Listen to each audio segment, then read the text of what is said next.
Alam ko na nabalitaan niyo na meron ng i-file na kaso si Trillanes kay Digong tsaka kay Bongo. Oo, may sakit ako niyan kaya hindi ko na livestream yan. Kasalukuyan akong nanginginig sa lagnat niya. So ito na. So ito nga, nung isang araw, nag-file ng kaso itong si Trillanes. Ayan, oh. Nung isang araw yan, oh. Trillanes files plunder graft traps versus ex-President Duterte and Bongo. So nag-file nga siya ng complaint. Ano yung final niya na kaso? Plunder. Plunder. Oh, matindi ang plunder, guys. Oo, dyan nakulong si ano eh. Si pangalan na ito, Erap eh.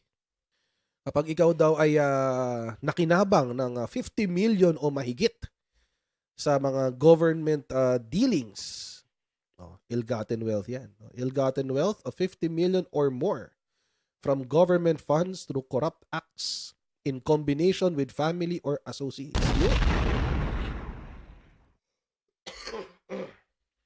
Pwedeng kunin niya ng gobyerno.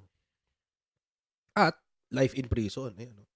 Life in prison at pwedeng i-seize ng gobyerno yung mga assets mo.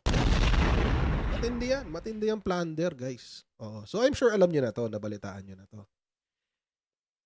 At ang sabi ni Trillanes, now is the perfect time daw. Ayan, no? Now is the perfect time to make them accountable. Ayun daw yung perfect time. Bakit? Sobrang hina kasi. Sobrang hina na kasi ng mga Duterte. Diba? Siyempre, kapag nasa kapangyarihan ka, untouchable ka pa nun. Let's be practical. Tsaka siyempre, presidente ka nun, hindi ka pwedeng kasuhan. Oo. Siyempre, pag gusto mo idamay si Digong, kailangan hintayin mo talaga siyang bumaba. Titiisin mo talaga yung 6 na taon. Wala kang choice. Unless ipa-impeach nyo siya. Diba? Gamitin nyo yung same case for an impeachment complaint. Pero hindi naman yun ang ginawa nila. Gusto nilang gawin is a criminal case. O, di bahala sila. Bakit? Bakit kaya ganun yung naging strategy nila? Because, mga kakutsero, impeachment is a political exercise. Wala kasing penalty yun. Tanggal ka lang. Tanggal ka lang. Walang penalty yun. Di ba? Dadaan ka sa same rigorous process of, tao dito, proving beyond reasonable doubt na dapat i-impeach yung presidente. Tapos walang penalty. Tanggal lang. Kasi political exercise lang naman eh. So nag-intay sila. Baka yun ang gusto nilang strategy, bahala sila. Sana kung papayag uli si former Senator Trillanes na ma-interview natin, tanong natin bakit ito yung naging strategy nila. So kayo ay nasa US, UK, Canada, Italy, France, Spain, Ireland, and Belgium. May pwede na magpadala ng inyong mga remittances sa Pilipinas gamit po ang Sendwave. Ang gagawin nyo lang ay i-download ang Sendwave app. Lagay nyo yung bank account details dyan at pwede na magpadala sa GCash, sa mga pawn shops at iba't ibang mga bangko sa Pilipinas. At kapag ginamit nyo pa ang promo code na Coach Jared sa inyong unang padala, ay makakuha kayo karagdagan $20 free credit. Kaya gamitin na si Sendwave for all of your remittance needs. Meron daw kasing lahat daw ng elements ng plunder ay nakita, sabi. The present complaint was based on a September 6, 2018 report of the PCIJ. Ay, hearsay. Unless meron sila ng documents. Which stated that CLTG Builders was given 125 government contracts worth 4.6 billion from 2007 when Duterte was still Davao City Mayor to 2017 when he became president. Ay, alam ko na to. Nabalitaan na to before. On the other hand, the Alfredo Builders owned by Go's brother Alfredo Go bagged a total of 1.4 billion pesos worth of contracts from June 2007 to July 2018. Excuse me. So, mga kotsero, medyo mahirap yan. Kasi, kung documents lang, walang, anong issue? Diba? I mean, let's be fair din dun sa kabila. Kung documents lang, anong issue? Dapat merong magsasabi. May document din na magsasabi na, merong undue influence. Nagkaroon ng influensya. Oo.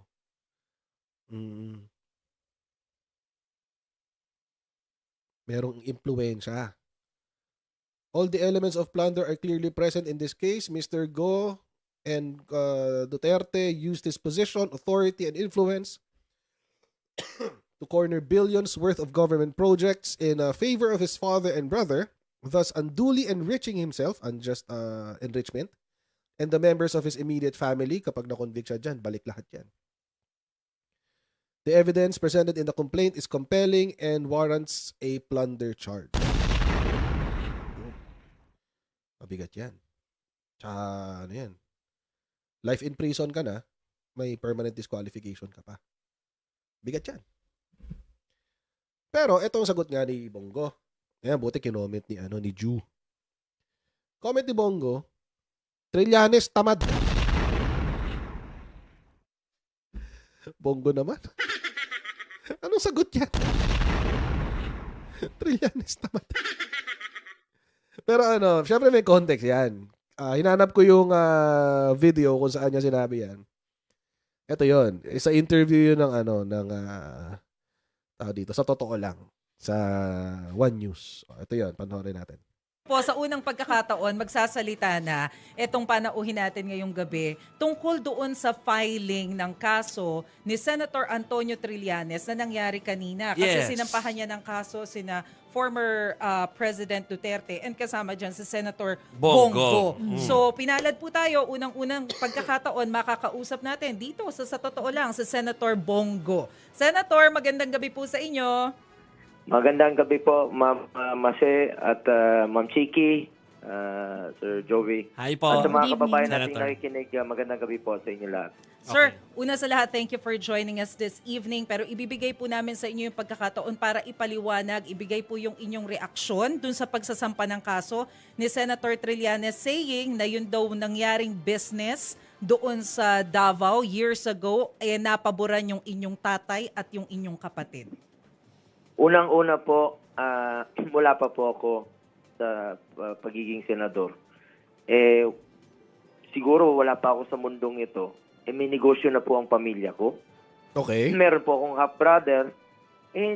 Hindi ko naman po mapili kung sino yung mga kamag-anak ko. Sino yung ano yung magiging negosyo nila. Hindi ko naman silang mapigilan. Ha? Anong klaseng defense yun? I mean, seriously, anong klaseng defense yun? Hindi ko mapipili kung sino kamag-anak ko at mga negosyong papasukin nila. Ha?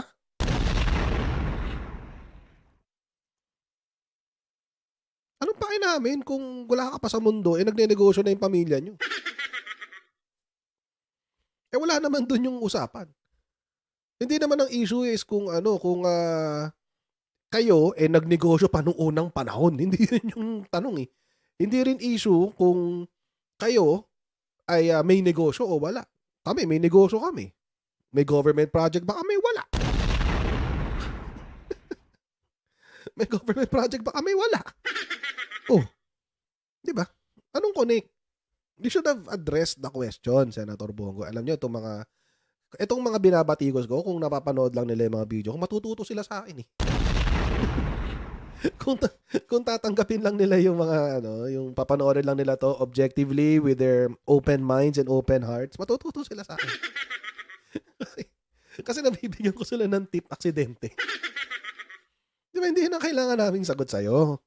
Ang kailangan naming sagot sa'yo, Senator Bongo, sagutin mo yung tanong na kung ikaw ba ay nag-impluwensya para makakuha ng negosyo ang pamilya mo sa gobyerno. Lalong-lalo na merong 51 billion na inalat sa Davao City for the construction of flood control. At binaha pa rin ang Davao City. Si CLTG lang ba ang doon? Construction firm doon? Diba? Yun lang ba? Si CLTG lang ba ang nagbibid? Walang ibang bidder doon? Kasi alam nyo mga kotsero, Para lang CLTG Builders. Ayan. Oh. Sila lang ba yung negosyo doon na nagtatayo ng mga building tsaka si Alfredo Builders? Sila lang ba? Of course not. And for the FYI lang sa mga hindi po familiar sa procurement system natin sa Pilipinas. Mahigpit po kasi yun. Mahigpit po yun. Bago ka pa po makakuha ng kontrata sa gobyerno, unang-una, papa-accredit ka muna. Papa-accredit ka muna. A-apply ka muna sa PhilJeps. Oo. Mag-a-apply ka muna doon. Ilalagay mo yung serbisyong gusto mong ibigay. Mag-a-upload ka ng mga dokumento, etc. etc. Tapos, si PhilJeps, may fee pa yun ha. Babayaran mo si PhilJeps. Tapos to si PhilJeps, bibigyan ka ng number. Tapos, mag-i-email sa si PhilJeps ng mga government projects na pasok sa ano mo, sa business mo.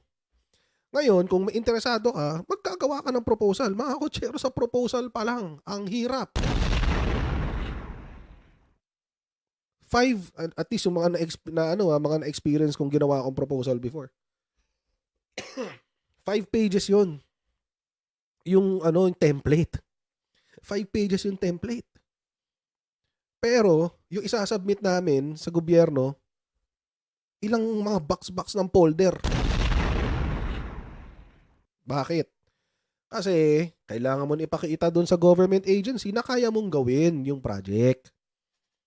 Magpapakita ka ng tawag dito, mga previous projects mo. Gaano mo katagal natapos, lalo sa DPWH. Lalo kung construction, DOTR, DPWH, etc. etc. So, ganun. Ngayon, makasubmit ka ng bid. Sa pag-submit mo ng bid, mga kakotsero, pag-aaralan ngayon niya ng ahensya. Si ahensya, pipiliin niya kung sino yung pinakamura. Ideally. Pinakamura, pero makakapagbigay ng minimum requirements na kailangan mo doon sa, hindi pala minimum requirements, makapagbibigay ng lahat ng requirements mo doon sa project. Ngayon, papaano na i-impluwensyahan yung bidding? Ganito. At nangyari na to ilang beses na. At marami ng kontrobersya nangyari dito. Gamitin natin example si Smartmatic. Kasi diyan lagi nagkakaproblema before kay Smartmatic. Ang gagawin ng Comelec, nung corrupt pa sila, nung corrupt pa si Comelec, lagi nilang i-disqualify yung mga lowest bidder. Kaya nilang gawin. Kaya nilang gawin, i-disqualify nila. Disqualify. Tapos, kung sino yung binayaran ni Smartmatic, yun yung i-recommend. Sige, ito na si Smartmatic na lang. Ganun yung nangyari kay Bautista. Di ba na-topic natin yun, nagpaikot-ikot siya ng pera, meron pang chart yun, di ba? Nagpaikot-ikot siya ng pera kung saan-saan dinala. Galing nga nun, galing na money laundering nun. Sobra, genius level. Expert money launderer. So, yun. Okay lang sana kung mga gawin mo yun, mga once or twice. Diba? Para, syempre, balik po na. Sabi ko nga sa inyo, hindi ako naniniwala sa na politiko, malilinis eh. Iba-iba lang sila ng level ng greed. Walang politikong malinis. Iba-iba lang ng level ng greed. Nakataon, yung presidente natin ngayon, hindi siya greedy. Iba ang level ng greed niya. Mababa. Nil. But anyway. So, ngayon, kung let's say, ako ako yung mayor, nagagawa ng may proyekto ng DPWH. Siyempre, ako mag-a-approve niyan sa huli. Bubulungan lang ako ni Senator Bongo. Mayor, alam mo naman na. Alam mo nang gagawin mo dyan. Basta napag-usapan na natin yung SOP. Ganun. Ka mag-alala, sagot ka na namin. 20%. Ganun. So, doon pumapasok yung plunder. Kumita ka, yun yung unjust, tawag dito. Ayan, unjust enrichment. Yan, unjust enrichment. Uy. Yan, unjust enrichment. Yung kumita ka nang wala sa tamang paraan. Unjust enrichment ang tawag doon. So, ang weird lang na sinagot ni Senator Bongo na ganun. Diba? Hindi naman tinatanong kung ano yung negosyo nyo o kailan pa kayo nagnenegosyo. Ang tanong is inimpluwensyahan nyo ba yung bidding process para makuha nyo yung mga proyekto at kumita kayo? Yun ang tanong. Parang hindi sinagot ni Senator Bongo.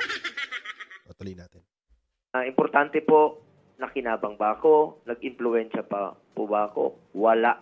Alam mo yun, lumang tugtugin na po ito, no? Taong Okay. 2018, inilabas na po niya yung akusasyon na yan. It's 1 year before the election, nilabas niya yan. Kasi papunta po ako sa pagtakbo ng 2019. Noong 2021 naman, ni-recycle na naman. Pinalabas na naman niya, pero wala siyang napatunayan. Ngayong papasok naman tayo, 2024, a year before the election, nag-iingay naman po siya. Gusto niyang kulayan na naman po ako ng itim para siya po ang pumuti. At naging tradisyon na niya na manira. Wait, may mga kaso na ba before? Parang wala pa naman. Ang alam ko lang, nilalabas yung kwento. Ine-expose na ine-expose. Pero walang kaso. So, this is the first time na I've heard na kinasuhan si Senator Bongo at si Digong together. This is the first time actually. At related sa corruption, This is the first time na I've heard a case related to corruption. Kasi syempre yung una, war on drugs, iba naman yun. Pero ito yung sa, yung corruption. Akala ko ba anti-corruption si Digong? Yari. Diba? Naalala niyo yung kwento ko sa inyo before, yung sa, Davao Boys? Tuloy natin to. Tuwing nalalapit ng eleksyon, parang naging negosyo na po niya, kumita. Ang tanong, sino ho bang nasa likod ng black propaganda o black ops na ito? Baka yun po dapat niyang silipin yung mga nakapaligid sa kanya. Alam naman po ng taong bayan na isa siyang attack dog. At tamad yan si Trillanes. Yan ang totoong korupsyon. Bayad ka ng gobyerno noon, hindi ka naman nagtatrabaho ng maayos. Hayaan na natin ng taong bayan po ang humusga. Hindi ko pa nakita masyado yung Ako, wala akong alam sa ginawa ng Trillanes. Sa totoo lang. Senator Trillanes. I don't know. Pero ano bang achievement ni Bongo? As far as we know. Yung niya? Yung malasakit center niya na walang budget? Yung malasakit center niya na parasite ng budget ng ibang ahensya? Baka hindi nyo alam yun. Hindi ho niya nilagyan ng budget yung malasakit center niya. Basahin nyo yung Malasakit Center Act. Tingnan nyo kung saan kukunin yung budget. Sa DOH, GSIS, SSS, PhilHealth. Doon kukunin. Imagine, PCSO pa pala, kasama PCSO. Imagine, gumawa ka ng batas para maging parasite sa ibang ahensya. Kasi sana, binigay mo lang sa DOH yung project para DOH na ang nagtuloy at malagyan nila ng budget. Diba? Or gumawa na lang ng National Task Force. Total naman, task force lang, hindi batas. Para hindi binding. Kasi inuubos niya yung pera ng ibang ahensya para sa Malasakit Center niya. Na di natin alam kung anong totoong dulot. Magamit nyo na ba yung Malasakit Center? Hindi ko pa na-try eh. Hindi ako qualified daw. Di ba? It's a parasitic law. Ano siya? Lamok. Lamok siya. Hindi pa siya lamok. Ano siya? Tawag dito? Kuto. Kasi maliit lang naman yung malasakit. Kukuha siya ng budget sa Malasakit Center, sa DOH, PCSO, SSS, PhilHealth. Ba't hindi mo nilagyan ng budget? Diba? Ba't di ka nag-allot ng budget? Oh, we're allotting 10 billion per year for the Malasakit Centers. So, at least malinaw. Nakahiwalay dun sa budget ng mga ibang ahensya. Ngayon, iisipin pa ng ahensya, ay, may Malasakit Center pa pala, o nga. Come on. Dapat i-repeal na yan eh. Grandstanding lang yan eh, yung Malasakit Center na yan. I mean, seriously, Ano ba talagang dulot niya? One-stop shop? Para sa ID? Pwede sana pinagawa niyo sa PSA. Diba? One-stop shop para makakuha ng benefits. O di sana binigay niyo na sa DOH para DOH na yung naglagay ng opisina doon sa mga ospital. Anyway, tuloy natin. verified complaint. But this is essentially the same accusation they heard binabato against me, no? It's never been I tried in court, categorically- by the way. As far as I know, it's never been tried in court. So hindi ko alam yung sinasabi ni Senator Bongo na na-resolve na yan before. It's never been tried in court. So ngayon pa lang nagkaroon ng kaso. So ngayon pa lang natin malalaman kung mare-resolve yan. Deny the allegations against me and former President Duterte. Ano naman kinalaman namin doon? Importante po, nakialam ba ako? Meron ba akong tinawagan na ibibigay dito? Paboran po itong half-brother ko o kamag-anak ko? Wala po. I welcome. Nakakatawa yung sinabi niya. Ano naman kinalaman namin doon? Si Duterte yung mayor, ikaw yung EA niya. O yun ang kinalaman doon. Tapos ang laging nananalo, yung negosyo nyo. So may problema. Tuloy natin. These moves to finally put an end to this often recycled issues against us. No? Mabuti ng silipin ng mabuti ang mga akusasyong ito. May irregularity ba? Dapat tingnan po ito ng COA. May naging transaction ba na disadvantageous sa gobyerno? Sumunod ba sila sa proseso? May ninakaw bang pera? Plunder? Ininakaw ba kami? Ni piso po. Hindi kami nakinabang dyan. That's your claim. Yan ang isulat nyo sa sagot nyo sa korte, sa sa prosecutor. Pag pinatawag na kayo ng prosecutor, sulat niyan sa sa response nyo, sa answer. Oo. Sulat niyan.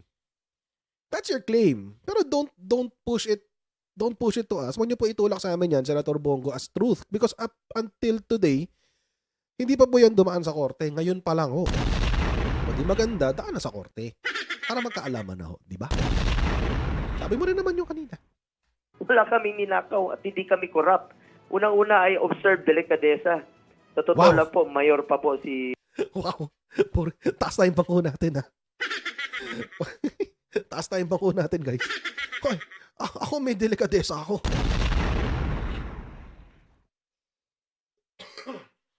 If I had a penny from every person na nagsabi ng ganyan sa akin, milyonaryo na ako ngayon. May delikadesa ako. Pero sa totoo, wala pala. Oo naman. Wag ka ho sa amin magpaliwanag. Pag nasinabpina na kayo ng prosecutor, sagot ho kayo dun sa sa petition. Ganun na lang. Kasi criminal case yan, eh. Oo. Kaya matakot. Dumagana ang legal system ng Pilipinas. former President Duterte sa Davao City.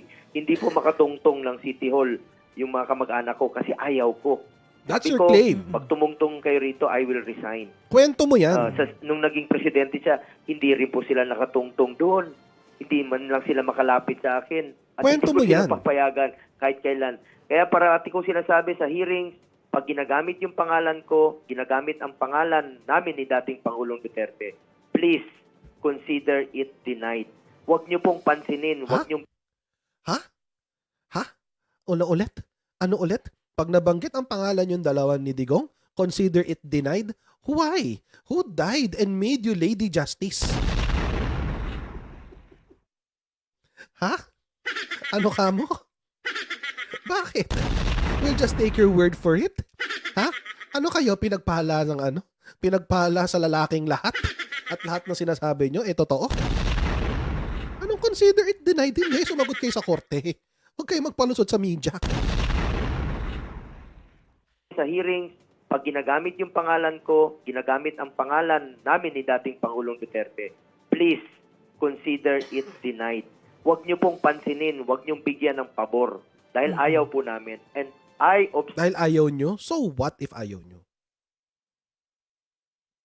So what if ayaw nyo? Kung gusto ng taong bayan. Ito yung sinasabi ko sa inyo na entitled, eh. They're very entitled, di ba? They're very entitled. Pag may lumabas na chismis ng ganyan, consider it denied dahil ayaw namin yan. Again, who died and made you God? Who died and made you Lady Justice? Senator Bongo naman. Huwag niyo na kayong bulahin.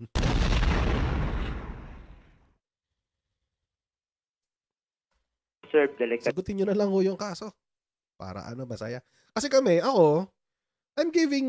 actually, mga kotsero, I may sound na kontra ako kay Senator Bongo, which, partially I am. Pero I'm willing to give him the benefit of the doubt. Iintayin ko talaga to. Hintayin ko yung sabihin ng Prosec.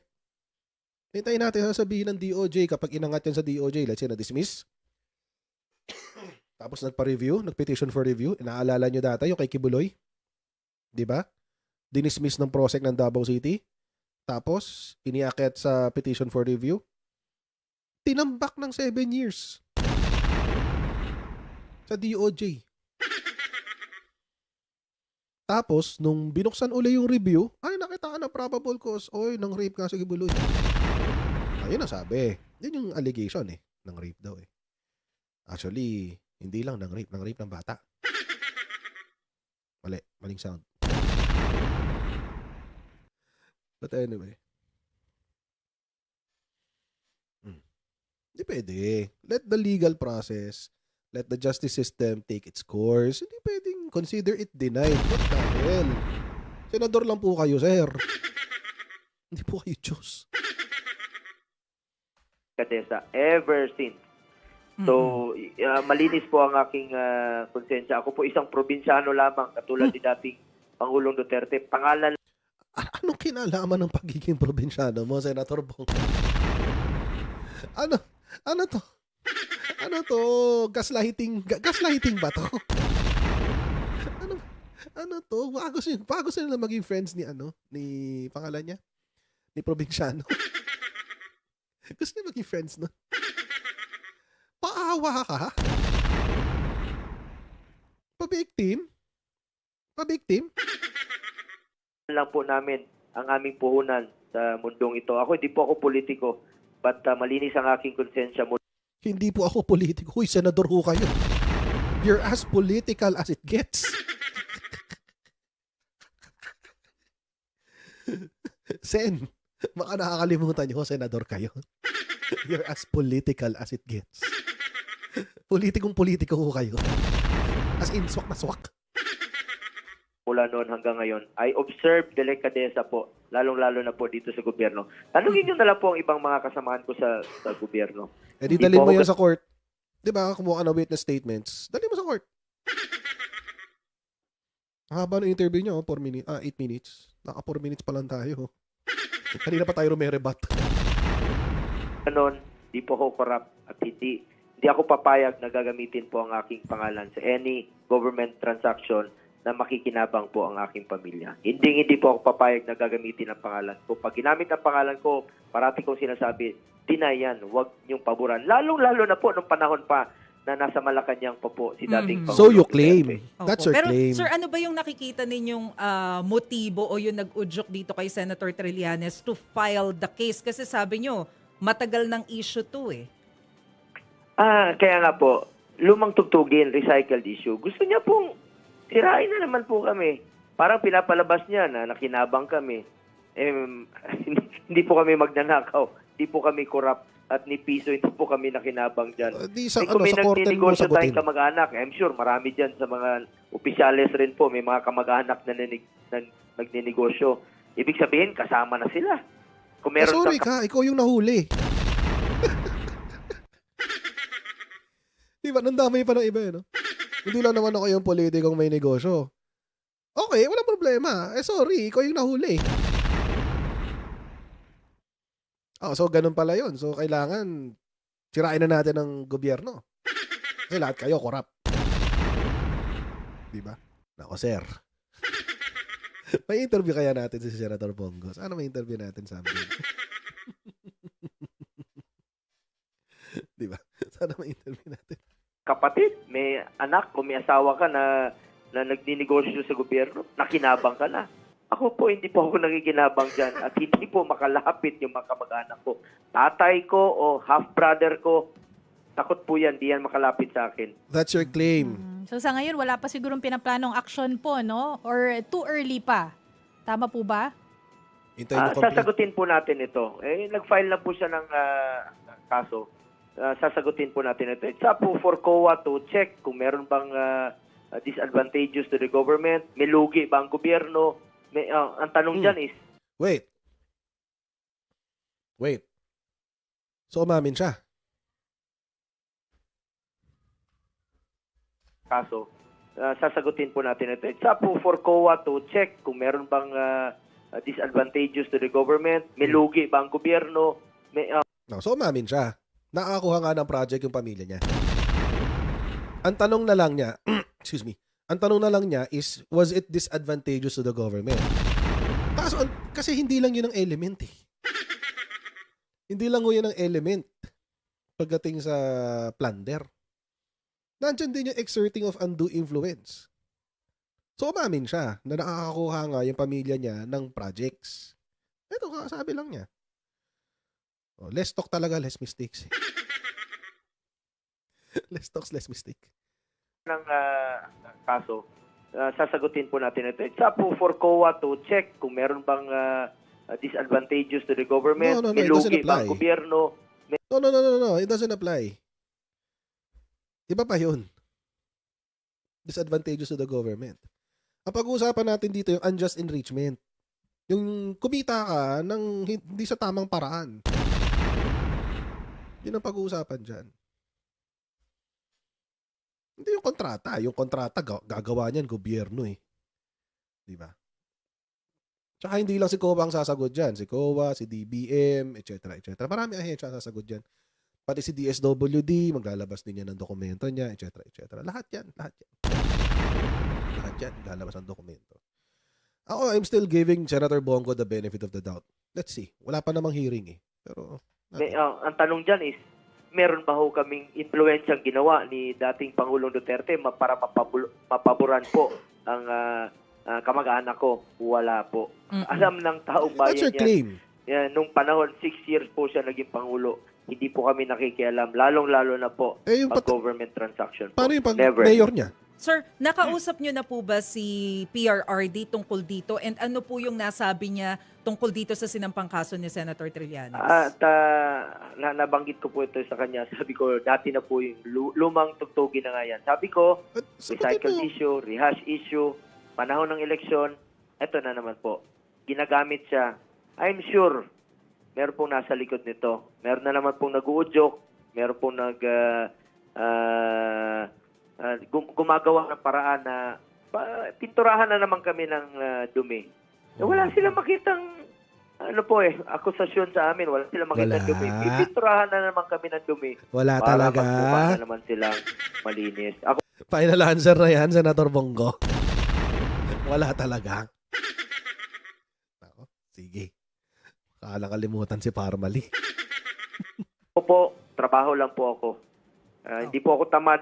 Serbisyo po ako sa ating mga kababayan. Ang bisyo ko po, magserbisyo lang sa ating mga kababayan. Oh my At God. paninindigan ko po. Hindi ka politiko. Yung mga linyada mo, politikong-politiko talaga. Trapo. Ang bisyo ko po ay magsilbi lamang sa bayan. Serbisyo lang ang aking bisyo. Oh. Nagkakaagawa na kaya ng tagline. Be serbisyong Lenny.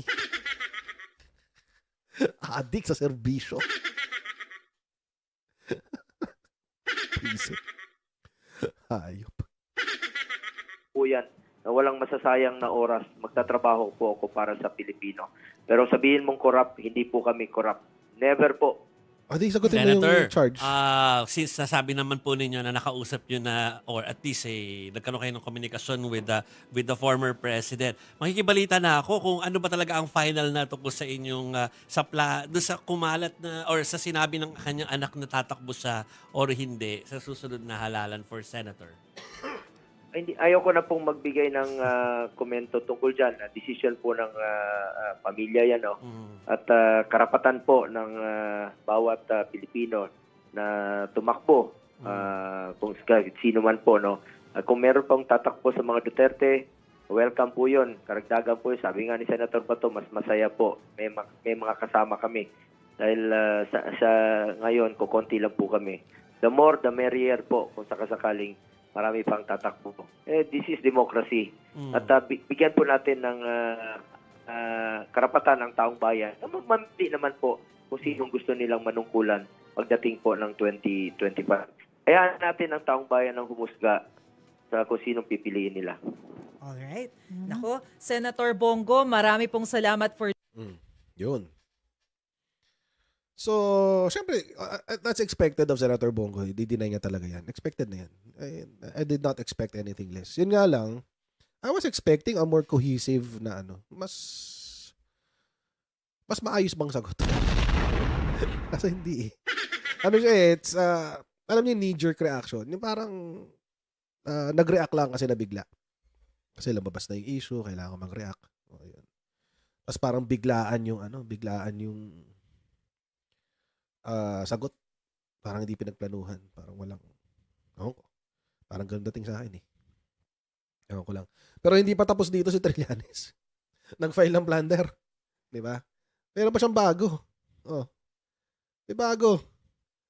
Trillanes to file more complaints versus Duterte and go.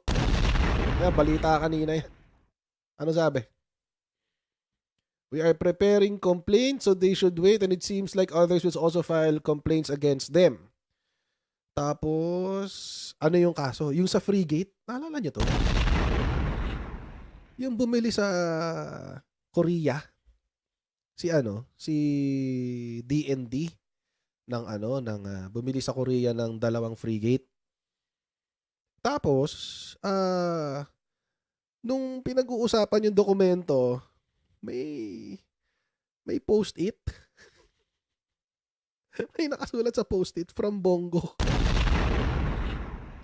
Parang gano'n, parang from Bongo yata yun. Parang gano'n. So, ang dating is, inimpluwensyahan ni Bongo at saka ni Duterte yung purchase doon sa Hyundai heavy equipment yata, something like that. So, i-file na rin doon nila tong criminal case. Oo. So, mga hindi po nung binabasa ko yung history na ito, merong nag-pop out. Una, merong mga ibang bidders doon sa Freegate. Si GRSE, siya yung lowest. Yan, si GRSE. Pero, dinisqualify siya. Ito yung sinasabi ko sa inyo. Kahit siya yung lowest, dinisqualify siya. Bakit? We don't know. Tapos, ang inaprubahan, si Hyundai Heavy Industries. Yan. Si Hyundai Heavy Industries. Tapos, eto ngayon. Panahon pa to ni Pinoy, by the way. June 2016. So, naging presidente na si Digong. Nagpirmahan na si Lorenzana tsaka yung HHI, si Hyundai. Tapos, nag-advise yung isang Vice Admiral Ronaldo Mercado. Sabi niya, may problema doon sa kontrata. Kasi ang sabi doon sa kontrata, where it claimed the sole right to decide the makers of the subsystems that will be installed in the ship. So, ibig sabihin, walang say ang gobyerno sa kung ano yung ilalagay doon sa loob ng barko. Si Hyundai lang ang pwedeng pumili. May problema yan. That could be grossly disadvantageous. Bakit? Kasi pwedeng i-manipulate ni Hyundai yung ilalagay nila na equipment sa loob. Pili sila na mas mura. Kahit low-tech, mas mura. Para tumaas yung profit margins nila. Ayun. So, may problema. So, ano nangyari? January 12, 2017, in Malacanang, Lorenzana receives a white paper endorsing the supplier chosen by Hyundai. He sends the white paper to Mercado with a post-it note saying it came from Bongo. Yun. Lorenzana instructed Mercado to rebut the white paper. So parang sinasabi ni Lorenzana, sagutin mo si Bongo. Parang ganun. Ito yung nag-ano sa akin.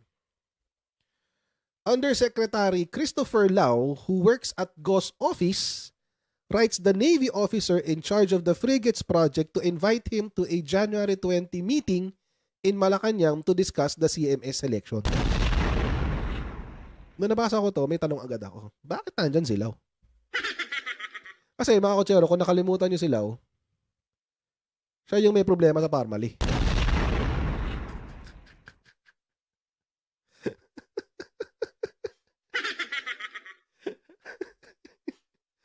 Siya yun.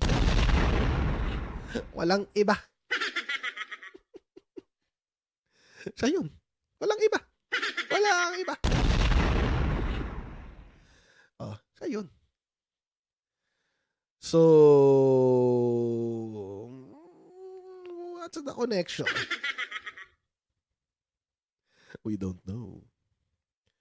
Ngayon, meron din palang history to si pangalan niya, si HHI. Ang history ni HHI, eto. Hyundai Heavy Industries is banned from participating in government projects due to bribery conviction sa South Korea. Sa South Korea. Of course, that's conjecture, di ba? But, it's a weird conjecture.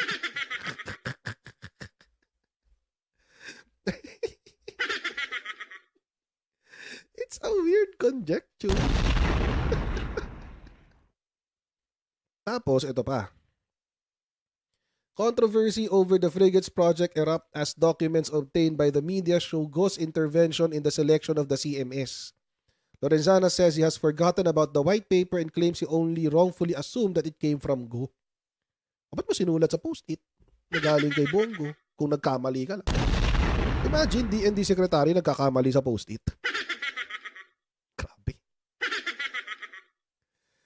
So, ayun. Pero 2017 pa to. Hindi ko alam kung gumagawa pa rin sila ngayon. Hanggang ngayon. Baka na yan. Baka na-lift na yan. We don't know kasi that's 2017 pa. Pero na-convict sila sa bribery. Noong 2017. So, balik ngayon tayo sa taas. Kasi,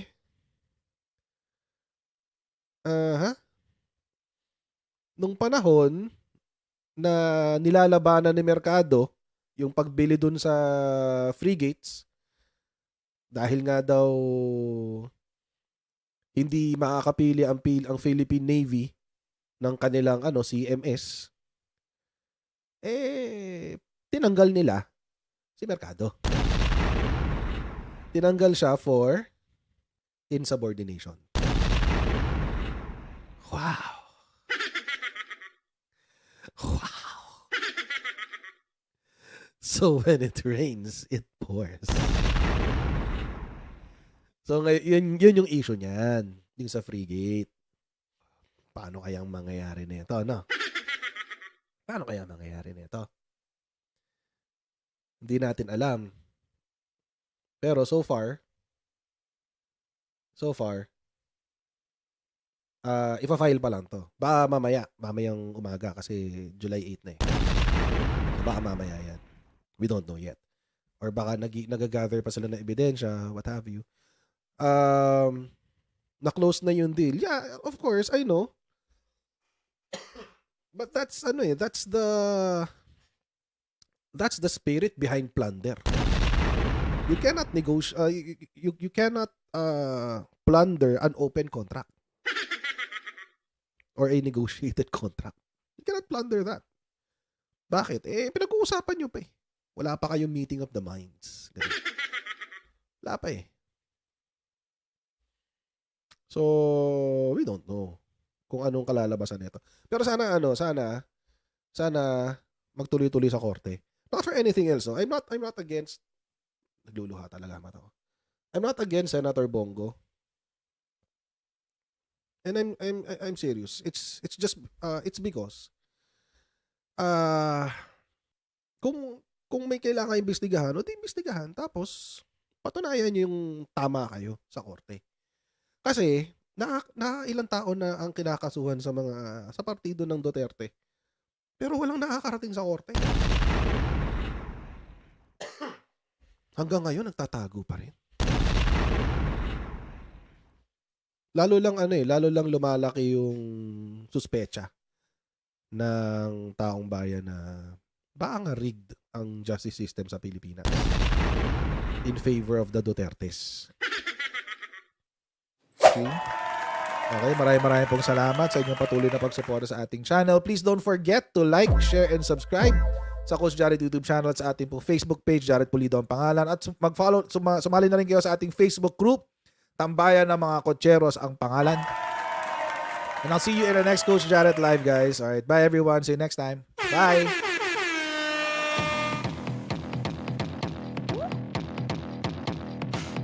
Pag ganun, huwag natin gawing tanga mga Pilipino. Mas maganda kasi nasa lugar ka ng tama kaysa yung pinipilit mo yung pagkakamali.